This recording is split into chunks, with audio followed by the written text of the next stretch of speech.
कवि राधेश्याम पंडा द्वितीय श्राद्धवार्षिकी कवि राधेश्याम ग्रंथावली लोकार्पित लोकनाथ पाठागार 40तम वार्षिक उत्सव औपदा ब्लॉक फतेपुर पंचायत हरिहरपुर शासन समाजसेवी तथा कवि स्वर्गत राधेश्याम पंडा द्वितीय वार्षिक उत्सव तथा लोकनाथ पाठागार 40 वार्षिक उत्सव राधेश्याम पंडा बासभवन अनुष्ठित होईछि।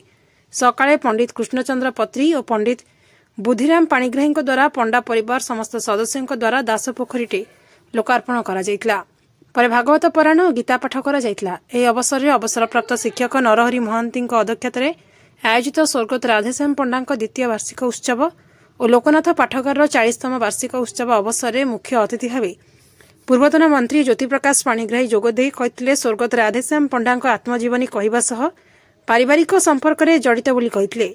ए कार्यक्रम अवसर में कवि राधेश्याम स्मृति परिषद और कवि लोकनाथ पाठागार पक्षर कवि राधेश्याम ग्रंथावली उन्मोचित होईछि।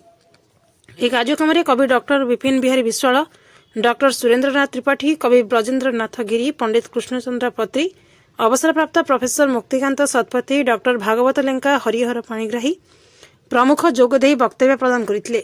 एथिरे अवसरप्राप्त प्रधान शिक्षक सुदर्शन पाणिग्राही स्वागत भाषण देइतबा बेले अवसरप्राप्त शिक्षक रघुनाथ पत्री मंच आह्वान करथिले। समाजसेवी नारायण पेड़ा वार्षिक विवरणी पाठ करने सह कवि डॉक्टर भगवान बेहेरा द्वारा रचित कविता को गीतिकार गौतम बारिक गान करथिले। एक कार्यक्रम में विशिष्ट परिवेशविद समाजसेवी मनोरंजन दास नाट्यकार तथा विशिष्ट कवि डॉक्टर भगवान बेहेरा प्रतिभा करा कवि पत्नी सरस्वती पंडा शीतवस्त्र बंटन करथिले। एथिरे राधेश्याम पंडा स्मृति परिषद पक्षर स्वर्गत राधेश्याम पंडा पुत्र विजय कुमार पंडा अक्षय कुमार पंडा संजय पंडा प्रमुख कार्यक्रम को परिचालना करथिले।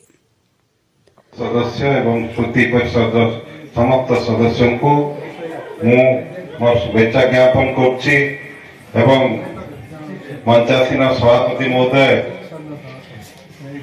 जी दीर्घ 7 जन वक्ता को परिचालना कर सारे मुझे अष्टम वक्ता तेणु अशेष धन्यवाद। सभा माध्यम सी आमर शिक्षाविद तो मुक्तिकांत जो सहित आलोचना किभली मंत्री किए हेबे मुख्यमंत्री किए हेबे आपण सभापति महोदय जानले खुशी हेबे।